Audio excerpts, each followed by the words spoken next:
Hello বন্ধুরা, তোমরা সবাই কেমন আছো? আশা করি সবাই খুব ভালো আছে, আমিও খুব ভালো আছি। তো চিংড়ি মাছের মালাইকারি রেসিপিটা একটা বন্ধু জানতে চেয়েছে ইউটিউবের, প্রিয়াঙ্কা পাল বলে।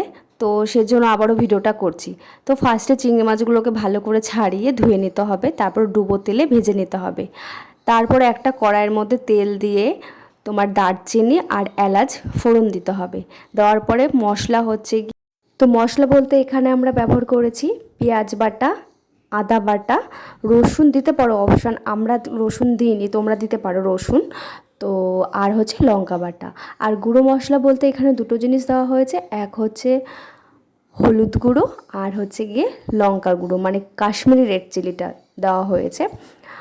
আর তোমরা একটা মিক্সি জারে নিয়ে নেবে সর্ষে, গোটা সর্ষে নিলেই ভালো হয়, কালো গোটা সর্ষে আর পোস্ত, কাজু আর সামান্য মৌরি নিতে পারো। আর হচ্ছে গিয়ে মেন হচ্ছে গিয়ে নারকেল কিন্তু অবশ্যই নেবে। নারকেলে ভালো করে কুড়িয়ে একটুখানি গরম জলে ভিজিয়ে তারপর ওটাকে নারকেলের দুধ বার করে নেবে আর টক দই দেবে আর স্বাদ অনুযায়ী নুন আর চিনি। তো এইভাবেই আমার হাজব্যান্ড বানিয়েছে। তো যেভাবে বানিয়েছে সেইভাবেই তোমাদের রেসিপিটা পুরোটাই বললাম। তোমরা ট্রাই করে দেখো, দারুণ লাগে খেতে। আর কমেন্টে কিন্তু অবশ্যই বলো যে কীরকম হয়েছে। আমি বললাম যেভাবে রান্না করতে, সেভাবে রান্না করে তোমাদের কীরকম লাগলো খেয়ে। তো আমরা সবাই তো দেখো খাচ্ছি। ভালো লাগলে একটা লাইক করো। টাটা, খুব শিগগিরই দেখা।